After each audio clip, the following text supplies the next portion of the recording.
Siya raw ang pinakahuling nakaalam ng planong pagpapalit ng liderato sa Senado, kaya imposible raw siyang utak sa pababa sa pwesto kay Senate President Tito Soto.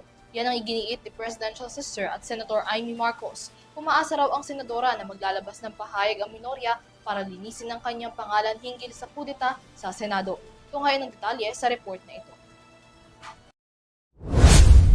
Mariing pinabulaanan ni Senadora Amy Marcos ang mga kumakalat na balita na siya ang utak at nagpasimula ng tangkang kudeta at pagpapalit ng liderato sa Senado na umugong noong nakaraang linggo.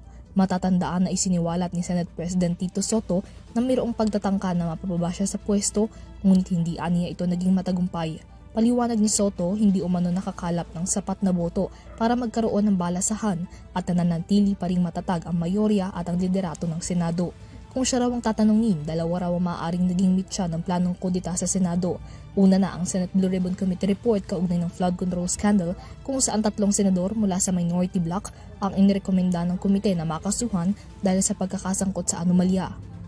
Ikalawa ang pagkakatanggal kay Marcos bilang tagapangulo ng Senate Committee on Foreign Relations. Sa isang opisyal na pahayag, itinanggi ni Marcos ang umano'y naging papel niya sa naging plano umano ng minorya na balasahan sa Senado upang mapalitan si Senate President Tito Soto sa planong maihalal si Senador Loren Legarda sa nasabing pwesto.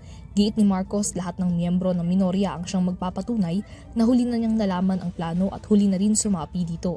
Sa usapin ng chairmanship, nagpasalamat si Marcos kay Soto sa pagtatalaga sa kanya bilang tagapangulo ng Committee on Foreign Relations kahit pa ang mayorya ang madalas na humahawak nito. Bilang kritiko ng administrasyon sa ilalim ng kapatid na si Pangulong Ferdinand Marcos Jr., wala rin aniya siyang kahit anong inaasahan kaugnay ng internal politics sa loob ng Senado. Depensa pa ni Marcos, maugong ang isyu ng kudeta sa loob ng Senado, lalo pa at naging target na umano ng mataas na kapulungan sa flood control at infra project investigations na dahilan ng kawalan ng kumpiyansa ng mga senador na mapoprotektahan sila ng institusyon. Umaasaan niya siya na maglalabas ng pahayag ang minorya kaugnay nito at umaasang hindi na siya magiging tampulan ng sisi bilang pasimuno ng kudeta. Para sa EuroTV News, Mia Layagin, sumasaludo sa bawat Pilipino.